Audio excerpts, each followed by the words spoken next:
All right, class, good morning. Good morning. Good morning. Today we are going to discuss manage a marketing event, which is super important as a marketing NCO. Who? Okay, does anybody know who said by failing to prepare, you are preparing to fail?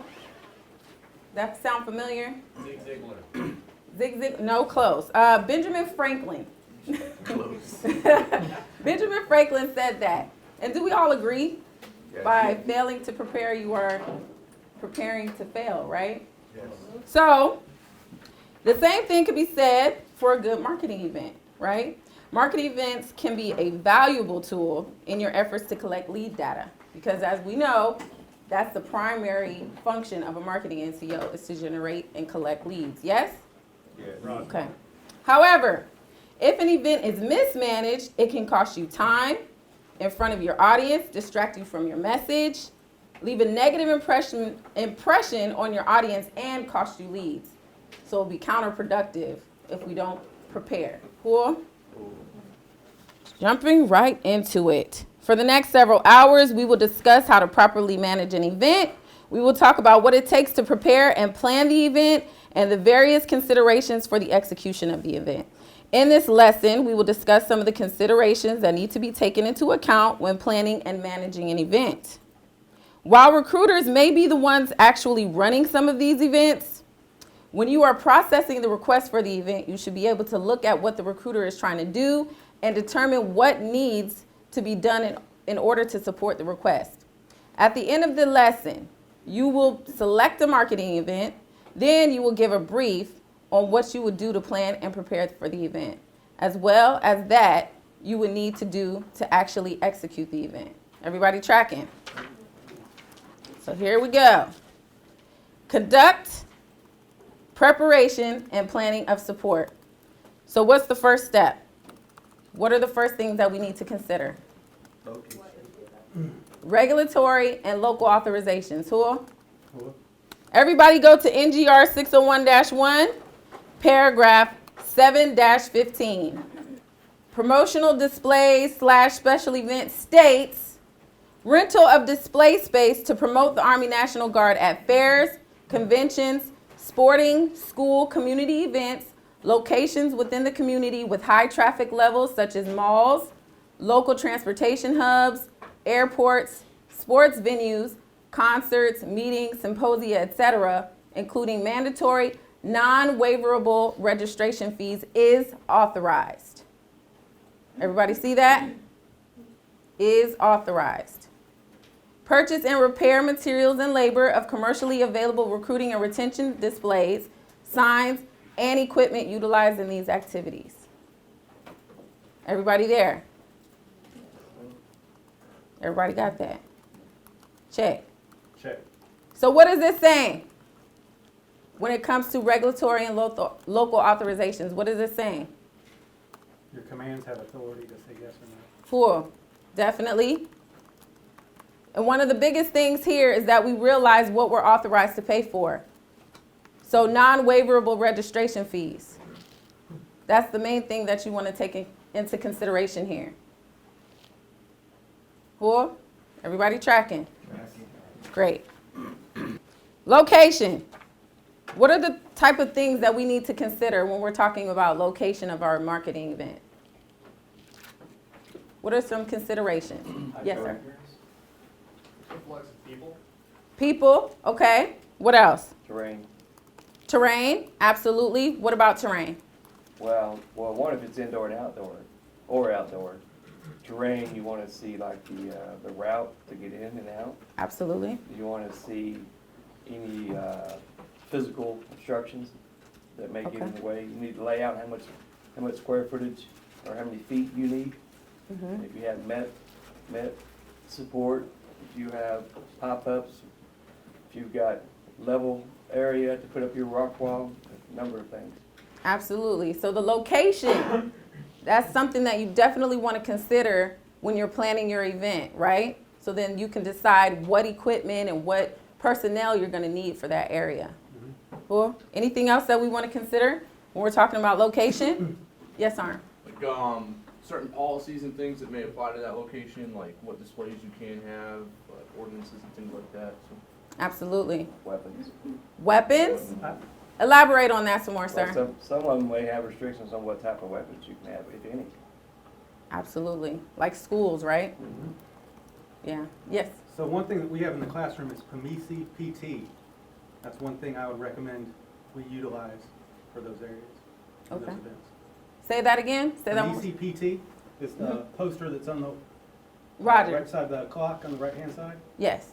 Okay. So why would that be important, Sarn? It covers almost all of, it covers all those areas that we're talking about. Roger. Roger. Absolutely. Anything else? Yes, Sarn. So at least for New Hampshire, proximity to population. So like if we're hosting the event as marketing and we're looking for either an armory or a physical location to host it, we have to take into consideration travel time to that location when predicting our audience, so. Travel time. Absolutely. So why would travel time be something that you want to consider in planning? Why would that be important? You want to be timely, professional, you want to show up. Absolutely. And what about for the recruiters and the personnel that you have traveling to support the event? Why would travel time be important for them? Yes. Because if, let's say the event's going until 10 o'clock, but you have people traveling from 4 hours across the state, then Roger. maybe making plans for them to stay overnight. Absolutely. Absolutely. Anything else we want to consider when we're talking about location? The location of our marketing event and preparing and planning for that event. Anything? Parking. Let's talk about it, Sarn. Well, if there's not enough parking areas to actually conduct your area, people might not even come if they know the area and they're like, I'm not gonna be parked there. Roger. Or, some have permitted parking, so you might need to ask them to host your event to get a special either permit or if it's okay with the facilities for people to. Roger.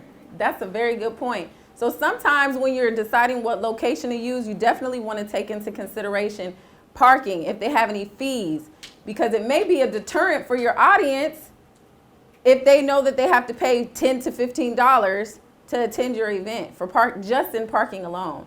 So that's definitely something that you want to consider. I saw some more hands. Yes, Arn. Say audience, so you can determine what uniform to wear, whether it's soft sale, business, or uniform. Very good point. Very good point. Like certain high schools will not allow recruiters to enter their school in this uniform, correct? Yeah. And I know that in certain areas too, they wouldn't allow them to wear their recruiter badges because the Minuteman is carrying a weapon. What? Yes, these are facts, true things. Yep. Yes, Arn. We did the esports in the city of Colorado, and one of the largest issues we faced was internet. Internet. Tell us about that. So with esports, if you're broadcasting live, you're gonna need about a 40 megabyte upload speed, which is completely reverse of what most people have. Roger. So G6 wouldn't allow us to jump onto their network because we were doing Xbox tournaments, obviously. And, we couldn't find anybody just to do a one-day event that can support that. So it was a giant issue. And then I heard from multiple states that was the hardest part about the whole event planning was to find internet that we could use for video games. Wow. Okay, so the venue needed to provide the necessary internet that you needed. So did you identify that problem in your planning phase or once you got there? So we planned this for months and months. Okay. And even though we did, it came down to the wire where we had to order our own portable data network, Wow. which ended up, like another thing we couldn't plan for was it was throttled because we were using our Verizon SIM card, which they only allow you 40 gigs, and they didn't upload the night before to get all the systems right. Mm-hmm. And they ate up all the internet. So the next day when we were broadcasting, we were having issues. Oh no. We ended up having to use someone's phone for one of the Xboxes because this $5,000 device couldn't support what we were doing because the internet was throttled. Wow. Okay. So at least you had an opportunity in advance to plan for some of those things. There's going to be some things that you are just unforeseen and you can't plan for, but at least you had some time to prepare and plan for that before the event. Anything else? I thought I saw another hand. when determining and planning for the location for your marketing event. Anything else? Yes, Arndt? So like available space when you're planning for your audience size, right? Like maximum capacity for your venue, so. Absolutely, absolutely. Because what happens if you plan for a small audience and then you get more than 100 over what you anticipated? What happens then? How does that make you look? Bad, right? You didn't plan accordingly. Some people said bad, some people said great. So say that again, Sarn. Why do you think it was bad? So you should always have a reserve, no matter where, what you're doing, to expect more people to show up. So you should always plan on that. Okay. That goes back to poor planning. And most people that have been in an operational environment or work in it understand that they need to plan Right. larger than what it is in case they have an influx of people, especially in sales. Roger. You Okay. should always have more inventory in your stock room Mm-hmm. than what you have on your floor. Understandable. Because it's okay if you have like 10 or maybe even 20 more than you anticipated because you may have planned out for that. However, if you have 100 to 200, then that does show a lack of planning. Roger? I heard somebody on this side of the room say that it will make you look good. Make you look great. Make you look great. Okay, why do you say that? So I'm more.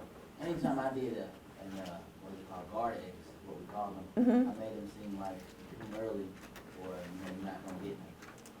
Ah, Do it like exclusive, and next time you get them, like the next one, type of deal. okay.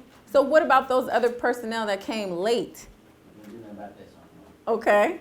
So what happened to them? Were they? wouldn't get like RPI, so like they wouldn't get the gear and stuff like that. Like first 200 people show up and get XYZ. Mm-hmm. So there'll be some good, entice them to show up. Gotcha. But So did that deter people from coming to the next one, or do you think that encouraged them to come early next time so that they could? encourage them to come early next time.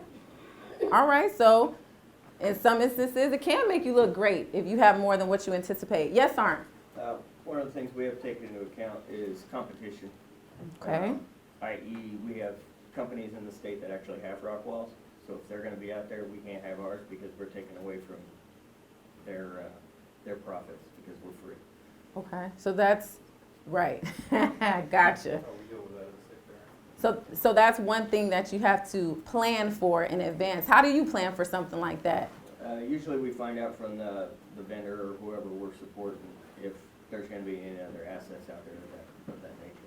Roger. Because you want to be in competition, but you don't want to create a hostile working environment because, you know, we're always supposed to be thinking about the broader community and working with the community, not against the community, right? Is there anything else in terms of location that we need to plan for?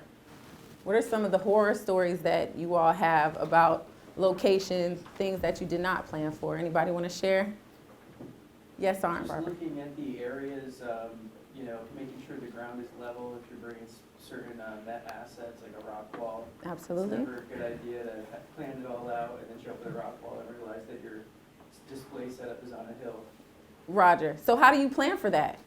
Just actually go to the location prior and just make sure that it meets the requirements for whatever equipment that you're bringing. So you got to do a little bit of a recon. As marketing NCOs, we got to do recon. We got to get out of those offices and actually physically go to the location prior to the event. Yes, Arndt?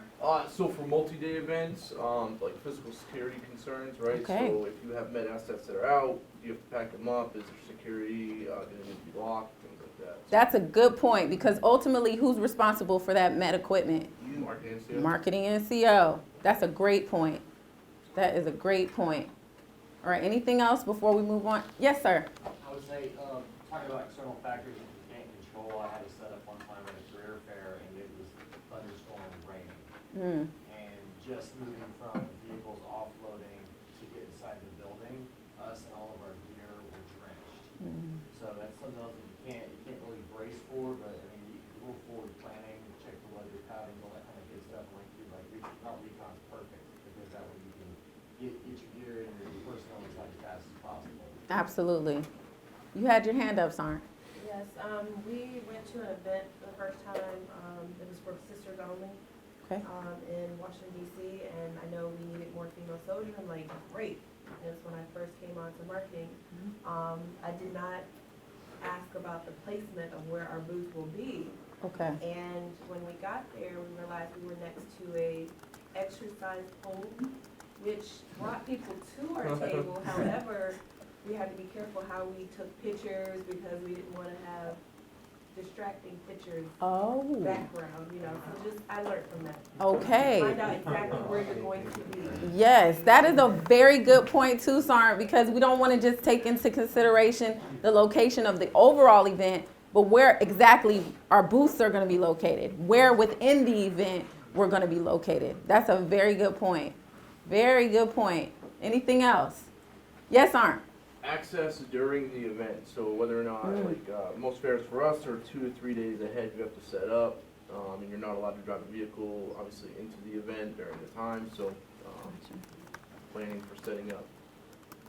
And Good tear point. down. Say that one more time. And tear down, so like most Set up and fairs tear down. require you to stay until they closed at whatever, 2200 on that Sunday, and then you had 2 or 3 days to tear down, so. Roger.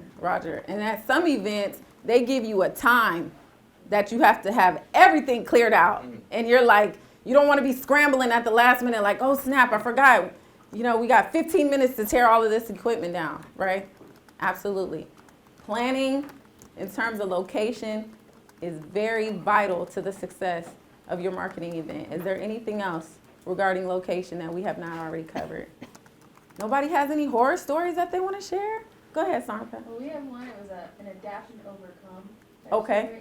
The actual location of the event, the hotel that was hosting the event forgot that they had booked another event Oh boy. at the same time. So we ended up having to move rooms that were smaller than what was originally planned before, but we got in there, we set it up, it was all good, handful, brought people to our tables, but it was definitely a lot smaller, a lot less people ended up coming through that year. But So that's once again one of those things that you can't prepare for, you can't plan for. It's out of your control. But you made it happen, right, Sarn? Cool. At the end of the day, you got those leads, right? Yep. Okay, fantastic. Anything else about location? All right, let's move on to spending. So for planning purposes, you should be aware of any applicable regulatory spending limits or your state-specific spending limits that will impact the event you are planning, right? So go to 7-15 Bravo Bowlegs 3. What does that say? Someone read that for me. In accordance with paragraph 9-5 of this regulation, there is a $3,000 single display item purchase limit and a $10,000 total purchase limit on items associated with a specific display. Purchases of high-ticket display items such as drop walls require ARNG HRR approval. Who's ARNG HRR? R. NGB. NGB, the resources department, right? Everybody needs to know that. Okay, so that's what the reg says. So that applies to who? All 54, right? But then you also have state-specific guidelines. Does any one state have anything additional? Any other guidance pertaining to spending limits when it comes to marketing events? Or is it pretty much every state uses the same 6011 guidance? Pretty much across the board? Yeah? Okay. All right. So in terms of planning with your spending limits, tell me about that. How do you prepare and plan for that, spending limits? What are some things to take into consideration? Yes, Arn? So one that we run into associated with spending in events is edibles and Okay. predicting our attendees and then making sure that we're underneath the $15 per and $2,500 for the event. Cool. And tracking it up to the event to make sure that we have enough food, but we don't have so much food that we're wasting. Good, good. So you want to make sure that you have an efficient budget to support the edibles, and also keep in mind that you don't want to be wasting the money as well. Good points, good points. Anything else? Any other hurdles you all encounter when it comes to spending limits? So you take a credit card or check, A lot Okay. of companies don't take credit cards, so Hmm. to get a check is almost like pulling teeth. Okay, so why you say that? Why is it like pulling teeth, You gotta go Sarn? through your PFO to get the check Mm. and all the extra paperwork involved with that, so. Okay, I see some people shaking their head like, yep, here, here. Tell me about that, I Sarn. can tell you, the PFO in my state, we won't do checks. It's either credit card, in person, or over the phone, or online. And then PayPal, and everything else, all those other nifty swipes now are a no-go, except for Square is a possibility with an ETP. Okay, and ETP is an exception Exception to to policy. Roger. Okay, so why is it that your USPFO won't do checks? Is it just because it's too much of a headache and you're just like, let's search for other options? I do not know. Okay, it's just that you have been told by your USPFO they will not accept checks. Okay, so you find a workaround, and Find a that's different vendor. a different vendor. So because of the restrictions on the spending types that your USPFO has created for your state, it makes you search alternate vendors. Correct. So that's vital to know. That's vital to know when you're planning and preparing for your event, which vendors you can actually use. Yes, Arn? I was just gonna add on to what he said, our PFO will not allow us to do checks either. Okay. Because sometimes the vendors hold on to the check and they don't cash it right away, and it screws up the budget. That makes sense. So that could be a justification where they're like, no checks, period, no checks. Okay, anything else? Yes, Arn? I tell the NCOICs or RSCs to tell the recruiter to ask if they'll allow you to be there for free first before we even try to see about pricing. That's a good Some point. Some vendors will do it for free. Absolutely. You just ask them, tell them that you're with the military, so. Absolutely. I would say that would be a great first step for every marketing NCO. It doesn't hurt to ask. Roger? Like And- this? Go ahead, Sarn. And you gotta make sure they're gonna do it for tax-free. There we go. Make sure they do it tax-free. Cool. That's a big one to consider when you're thinking about utilizing certain vendors. Make sure they know up front, hey, we cannot pay taxes. Because sometimes that'll be a deal breaker for some vendors, right? Definitely, definitely.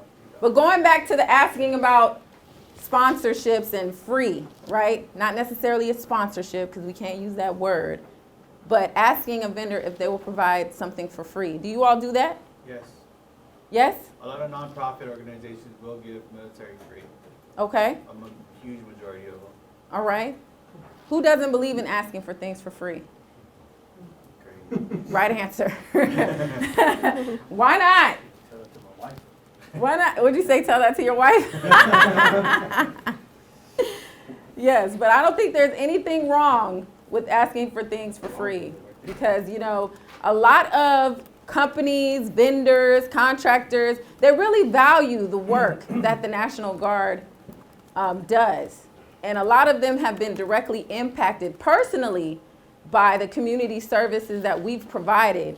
So if you're in an area that is hit by natural disasters and things like that, you'll have a lot of people that support the Guard and you don't even realize it. So definitely ask them like, hey, we're having this event. Do you mind, providing a free service?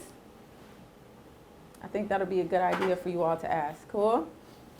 Okay, anything else regarding spending limits? Spending at all? Anything else we need to keep into consideration? A lot of times the vendors charge a certain amount for certain packages for advertising at their at their venues, but you can also, I guess, bargain with them to bring the prices down. Absolutely. All the time, a lot too. Absolutely. Don't just take the first price. Be like, oh, well, let's see about this. Bargaining. Absolutely. Yes, specialist. Go ahead. We've, same state where we can't do checks, and we tell our recruiters whenever they line up a vendor, make sure that they can take cards over the phone. Okay. We've actually just ran into a situation 2 weeks ago where it was said that it was confirmed, it actually wasn't, so day of the event, I had to drive out to just simply swipe a card. So it was an hour and a half drive just to swipe a card when we could have maybe found a different vendor Roger. who would have taken it over the phone. Roger. So what are some of the things that you could have done differently to help you plan for that? Our office could have spoke with the vendor, directly. Mhm. then circumventing the recruiter and kind of saying, you know, you're double checking on the recruiter, but this is a good example of one we should.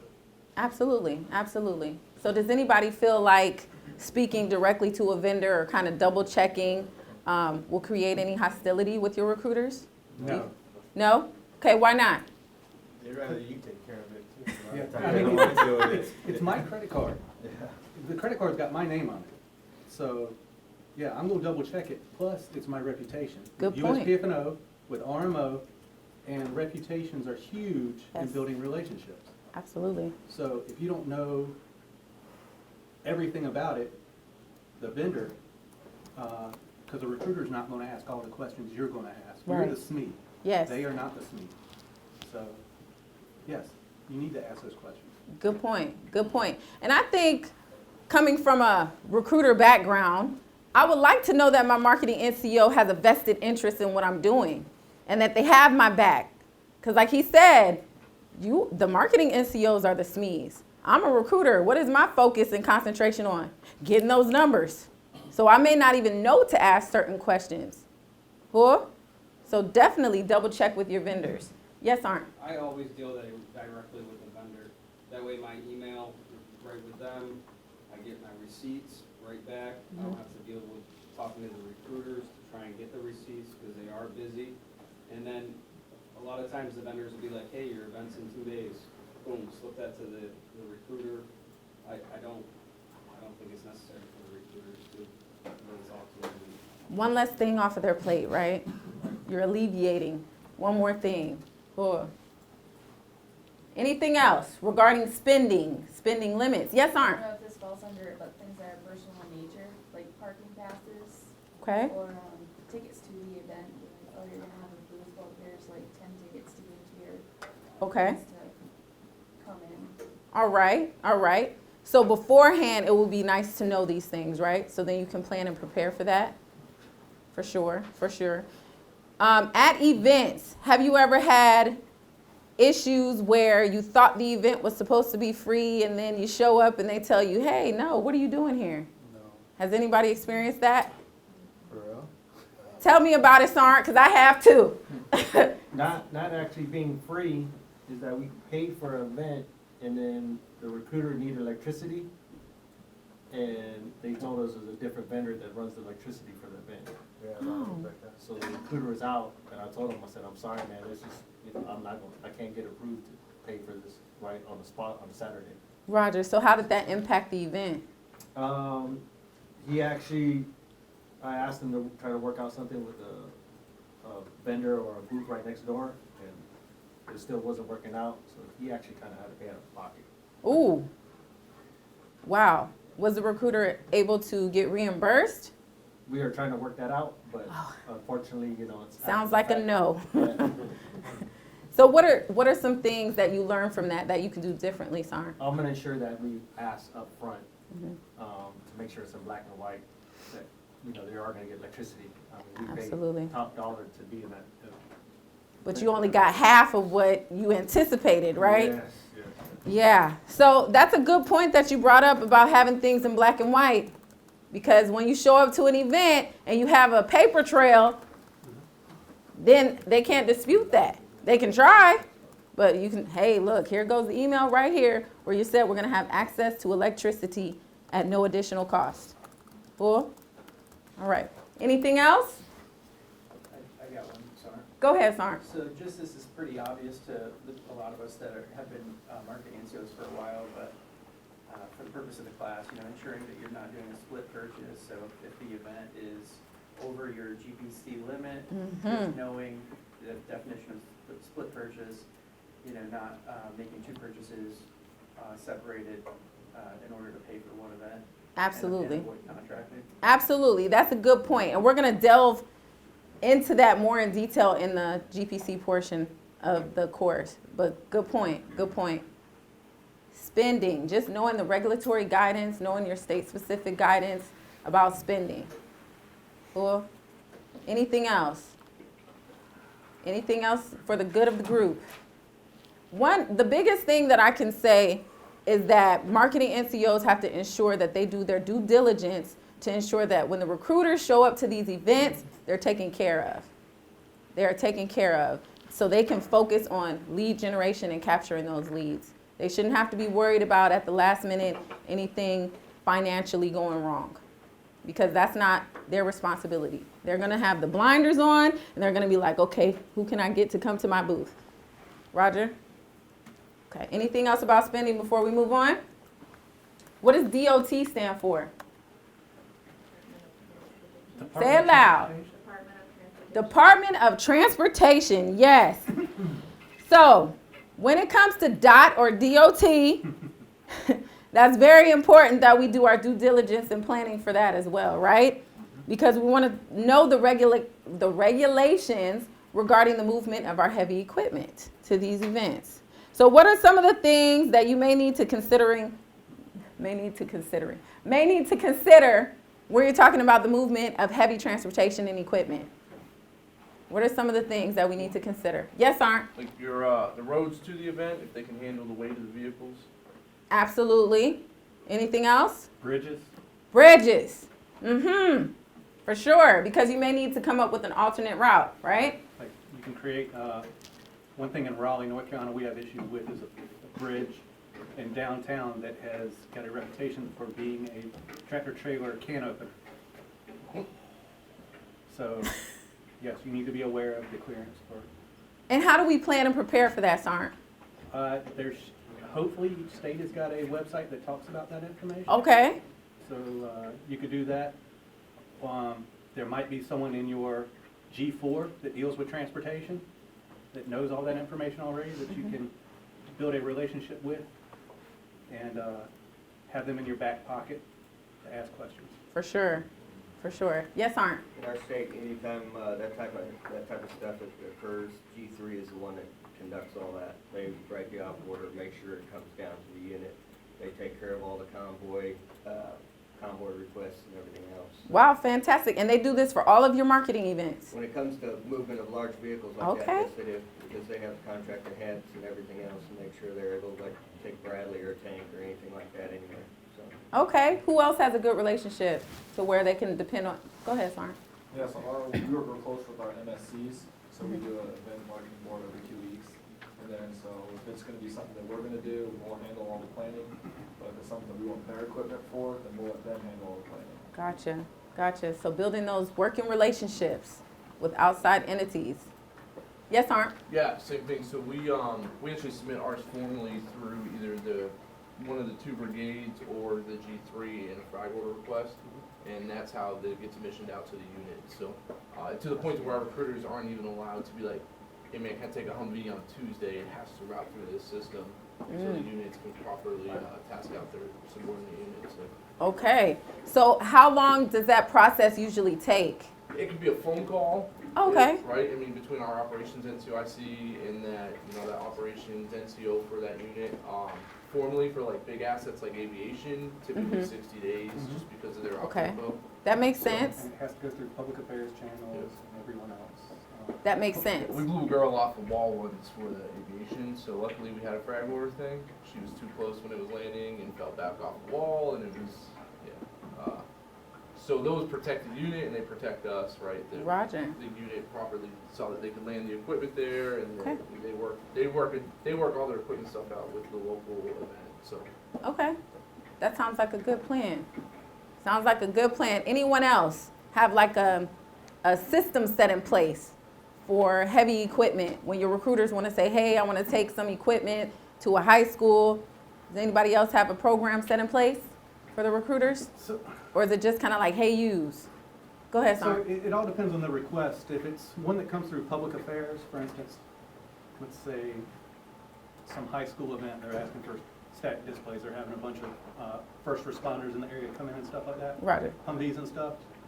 Public affairs will come down and send an email and ask for that. Sometimes it's in an op order, but big events like our state fair, that's an annual event, that's op order driven, that's an annual task. Okay. So they involve our 5 brigades that are within our state to get static displays for that and provide support if needed. Fantastic. What's the turnaround time usually for that, or the processing time? Well, that's an annual event that we've had for numerous years, so all the all the MSC's major subordinate commands are aware of that. Okay, So that usually gets public, that fair starts in end of October, so probably about July or August, that op order is getting published. gotcha. So for like big annual events, you want to prepare and plan months in advance. But for like smaller events, do you take hey-yous? Sarn, I saw you had your hand up. Yes, sir. I was just gonna say, in New York, we have an annual events calendar for all the big events that Okay. we know we're gonna do every year. And that is given, it's sent out to all the unit commanders in the state so that they know what events are going on in their AO. Okay, And, our leadership's been very supportive, all the way up to, the TAG and the chief of staff, and they push it out to all the unit commanders to ensure that we're receiving as much unit support as possible. So they'll put soldiers on order sometimes to assist with recruiting events and bring like it. equipment out and stuff like that. I like it. That's fantastic. So having proper planning and preparation way ahead of time, that gets you buy-in from your leadership as well, right? Instead of taking things last minute and like, hey, use, it's not going to get you that support that you need. Whose hand was up? Go ahead, specialist. I was just gonna simply say, we have a minimum of 30 days, like, obviously, requests still come in, there's certain exceptions are made, but anything under 30 days, RBC has kind of given us approval of like, hey, no, they know the process. You have to get it in because it's unlikely and it'd be very difficult to put on a proper event if you haven't been planning it for at least 30 days. So let's not waste our time and waste money. And not only that, we might also run the risk of not even getting it approved in time through USPFNO. But then things like GuardX's, we've created an SOP. So they're not big events, but they're reoccurring events, and recruiters can simply pull that out and know, okay, step one is we need to, at least 45 days in advance, submit our request for all the materials we need and request for all the funding that we need for this event. Yes, Arn. Echoing what the other NCO said over there, RG3 publishes an annual op order talking about the big highlights for the year. Okay. What major things are happening, what you need to start putting on your calendars to pre-position. Another thing that we have in the state is called the Minuteman Muster. It's a community relations event put on by Recruiting and Retention Battalion. Okay. It's a run, so that's one of the annual events as well. So it's planning. And that's what you need to make sure these things are successful. Roger. So I'll be honest with you. When I was working the streets, as they call it, as a recruiter, I always was kind of like planning things at the last minute. I didn't understand the importance of planning. I just knew that at the last minute I got invited to a JROTC event or a high school something or other. And it was like, oh, I got to be there. Let me make it happen. Let me make some phone calls and see what support I can get. But I hear that you all as the marketing NCOs have set up requirements and timelines for your recruiters. 30 days, 45 days. Do all of your recruiters know this? No. All right. They pretend like they don't. Okay, I'm hearing yay and nay, right? Because me, I didn't know what the guidance was. I just knew what my mission was, and I had to be there. I had to make it happen. Go ahead, Sarn. So we had our annual training in January, and at the annual training, we gave each recruiter an SOP. Here's our SOP, here's our marketing distro email, so if you have any requests, you're gonna email the distro that's gonna go to our entire marketing section. So each individual, each section's gonna get this email, and then that specific section will probably email you back, but at least everybody is on the same page of what's going on with that recruiter. So when you gave them the SOP, do you think they actually read it? No. They may and they may not have, but they are receptive to emailing the distro. Okay, so it's working out for you. Yes. That's ultimately all you can ask for. I'm gonna be honest with you. When I was a recruiter, if somebody emailed me something and said, yeah, read this, 9 times out of 10, if it didn't affect my mission or it wasn't a SMOM, I was putting it on the back burner. So what are some of the things that you do to make sure that your RNCOs are following guidelines or even just know the guidelines? Go ahead, Sarn. I work mostly at the NCOIC level. Okay. Or their regional NCOIC, because Really, inside their teams, there should be a check and balance anyway internally, and then by the time the request hits them, that NCOIC should be more seasoned to identify the things that recruiter hasn't thought of. Roger. And it also gives me 2 to 3 people to work with instead of 24, right? So. Smart. Go ahead, Sarn. So every week our battalion puts out a frago to our op order. Every week. Every week. It's the way, Woo. the way. Okay, I'm listening. I came from I was a readiness NCO previously, so. Okay. Operational environments, the way brigades operate and stuff. With that in mind, if I add something to the frago, I email it to the NCOICs and their first sergeant, so they have a heads up beforehand, because no one in the field reads the fragos. Cool. I've been told that point blank. So that's fine. I'll send you an email, and that way you can push it out to your teams. And Great. Yeah, so then when they have their team meetings and things like that, they can just reiterate and follow up and say, I know y'all probably haven't read this, but here's the bluff. This is what you need to know. Great. Yes, Arn. I'd say, a lot of our, especially with Georgia, we got a lot of new recruiters. But, I have a lot of ADOS. We've done multiple events. So our job is to help them out. So we've done events at the last minute, but just based on our experience of how much we do them, it allows those recruiters, just to focus on their mission. So, like at the last minute, they do have an event.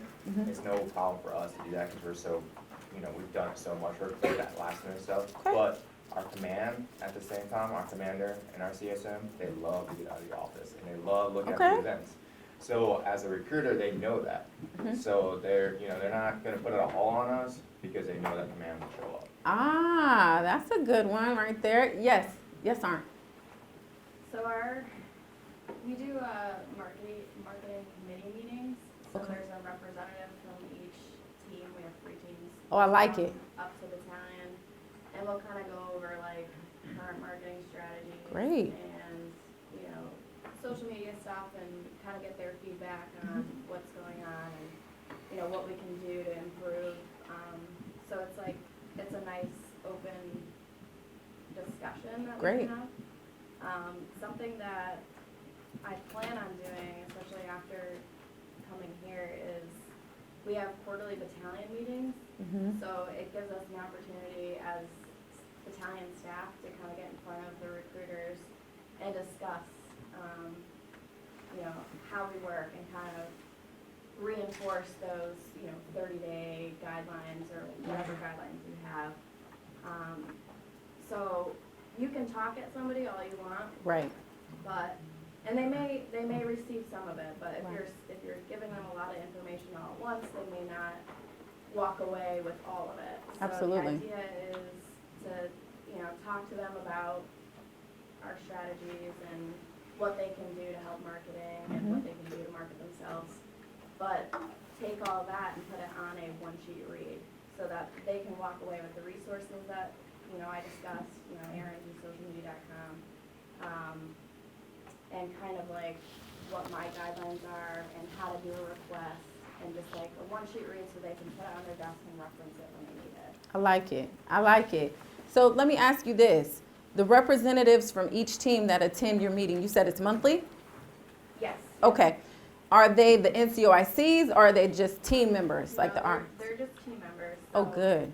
The idea is, you want to get your kind of younger recruiters that are really involved in social media and other, marketing campaigns. But so what they do or what they're supposed to do is kind of do a roll-up and email to their team members. Gotcha. Yeah. So, it's not always coming from me or coming from battalion, it's coming from them, which I like it. be seen as they have more clout, I guess.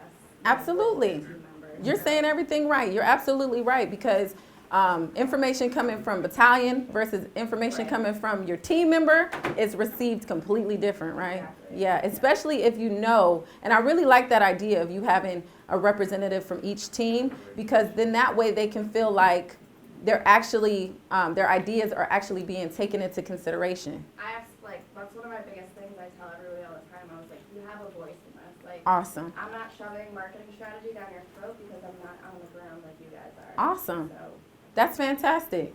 I think that monthly meeting is a great idea. Anybody else think that's a great idea? Fantastic. All right, that's why we're here, to learn from each other. Anything else? I thought I saw another hand. Yes, Arn? Yeah, just quick, easiest way for me to get my information out to the email or notice was just to go to their team meetings every month. You know, Okay. my training that I need to on our new initiatives, ask them, what they want from me, and really just kind of keep the relationship with the field going instead of separating from, like you said, the field and then there's staff, and a lot of the guys that go to staff drink the Kool-Aid and forgot where they came from, and they just think it's always the recruiter's fault. So Keep it real. try to stay, in the field with them, and I get a lot of good ideas from them, and I don't have to think as hard, and everybody's happy. That's the thing, because once the field turns on you, you're done. Absolutely. Your time there is over, so, and then you're a recruiter again, everybody hates you. We don't want that. Right, We don't want that, But it no. happens time after time. It so. does. It does. You're absolutely right. Absolutely right.